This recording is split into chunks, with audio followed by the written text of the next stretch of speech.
গাছের আড়ালে যা কোনো আরেকজন টেনে থেকে দৌড়াচ্ছে, তো সবাই ভাবছে যে লোকটা কত সাহস, অথচ সে মোকাবিলা করছে না যান বাঁচাবার জন্য। যেহেতু ও খালি পায় আর আরেকজন ট্যাঙ্কের মধ্যে, তো প্রথম থেকেই সিদ্ধান্ত নিয়েছে যে এই লোকটা সাহস। ওর ট্যাঙ্কে থাকার ভিতরে থাকার কারণে ওর সাহস থাকলেও ওটা চাপা পড়বে।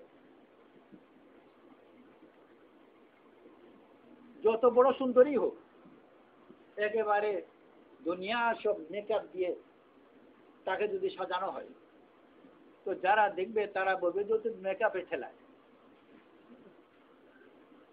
ওর কুৎসিত মেয়েকে যদি এরকম সাজায় তো সুন্দরী লাগে, ওর রূপ তো চাপা পড়ে যাবে। তিনি যেটা দেখা করবেন,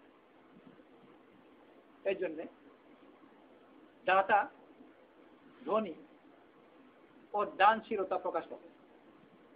ধনী লোক যতই দান করুক, লোকে বলবে ওরকম অর্ডের টাকা থাকলে আমি দিতাম, যদিও দিত না, আসলে টাকা থাকলেই দেয় নাকি, কিন্তু বলবে একজন দাতা দিচ্ছে, ও বলবে যে এরকম টাকা থাকলে আমিও দিতাম, যদিও আসলে দিতাম। দাতা যে প্রকাশ পাওয়ার জন্য তার না থাকা অবস্থায় যে দান দেয়, ওর দানশীলতা প্রকাশ পায়। সেজন্য আল্লাহ তাআলা কুরআন শরীফে দুই দাতার উল্লেখ করেছেন, দুজনই না থাকা অবস্থায় দিচ্ছে। ইউসিরুনা আলা আনফুসিহিম ওয়ালাউ কানা বিহিম খাসাসা, কিছু নেই দিচ্ছে। ওয়ায়ুতঈমুনা তাআমা আলা হুব্বিহি মিসকিনা ওয়া ইয়াতীমা ওয়া আসীরা, দুটাই নিজে উপবাসের মধ্যে দিচ্ছেন, ওই সময় তার দানশীলতা প্রকাশ পায়। এই জন্য আল্লাহ তাআলা যাদেরকে দিনের কাজ করা তাদেরকে খালি করেন, যাদের তার সিফত দেখা, তা না হলে আড়ালে পড়ে। তো ফানুস আকাশে যে উড়ায়, ফানুসের রূপ যদি দেখাতে চায় তো অন্ধকারে দেখাতে হয়। ও দুপুরবেলা ফানুসকে দেখে করলাম, সূর্যের আড়ালে দেখা যাবে। তো দায়ীদেরকে আল্লাহ তাআলা তার দাওয়াতের কাজের সুবিধার্থে খালি করে,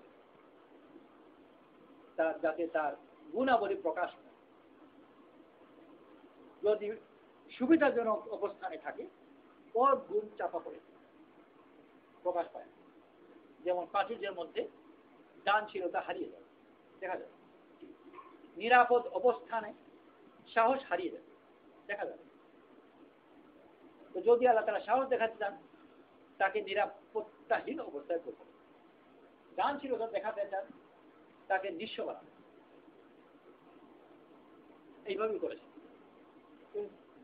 দাওয়াতের তাকাজা হলো যে ওর কাছে কিছুই না থাকে, তখন ওর দ্বারা দাওয়াতের কাজ থাকলে গুণী মানুষের গুণও চাপা পড়ে। ইতিহাসে পাওয়া যায় না যে ভালো অবস্থান থেকে কেউ দাওয়াতের কাজ করে, বিরল। যাতে ধনী লোক নিরাশ না হয়ে যায়, এই জন্য তাদের জন্য দুইটা দৃষ্টান্ত আল্লাহ তাআলা রেখেছে, যাতে ওরাও নিরাশ না হয়ে যায় যে আমাদের বাঁচার উপায়। কিন্তু ওইটা হলো ব্যতিক্রম। আম তো হলো যে সমাজের ভূমিকা, লোক আলাইহিস সমাজে এই কথাটা আছে কোনো বিষয় মধ্যে, যে কওমের লোক হচ্ছে কুনতা ফিনা মারজুবা, এর নবী হওয়ার আগে তুমি এমন একটা ছেলে ছিলে যে আমাদের তোমাকে নিয়ে বড় আশা ছিল, এই ছেলে বড় হবে, কিছুটা হবে। রাসূল সাল্লাল্লাহু আলাইহি ওয়াসাল্লাম সম্বন্ধে এখন কুরাইশ খুব আশাবাদী ছিল যে একটা ছেলে আমাদের গোষ্ঠীর মধ্যে হচ্ছে, যে অল্প বয়সেই সবাই তাকে তো মানে যে বাইতুল্লাহর বিবাহ ওনাকে করালো, যে সবাই রাসূল সাল্লাল্লাহু আলাইহি ওয়াসাল্লাম বড় আশাবাদ যে কিছু এটা হবে। কিন্তু হয়ে গেল নবী, সব আশা ভরসা ভেঙে দিয়েছে। ওলি আল্লাহদের সম্বন্ধে অনেকের ব্যাপারে আর পরিবারের লোক, সমাজের লোক ওরা আশা করেছিল যে কিছুটা হবে।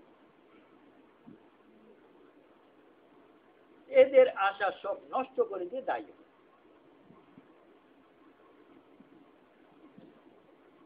সেই জন্য দাওয়াতের পথ বিস্তৃত।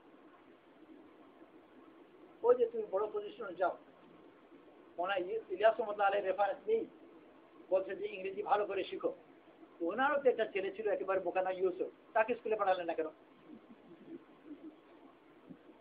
এত যদি দাওয়াতের আগ্রহ যে ভালো করে দাওয়াতের কাজ করো, ইউসুফ স্কুলে পাঠাতে, আর যে ছেলে তো দিল্লিতে ভালো ভালো স্কুল আছে।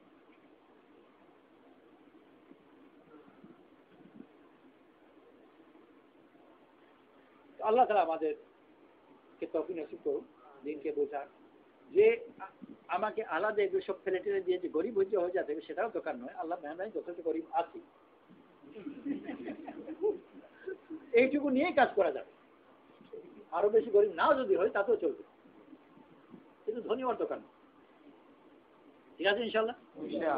আল্লাহ আমাদের দিনে কাজ করা তৌফিক নসিব করুন। সুবহানাল্লাহি ওয়া বিহামদিহি সুবহানাকাল্লাহু বিহামদিকা নাশহাদু আল্লা ইলাহা ইল্লা আনতা নাস্তাগফিরুকা ওয়া নাতুবু ইলাইক।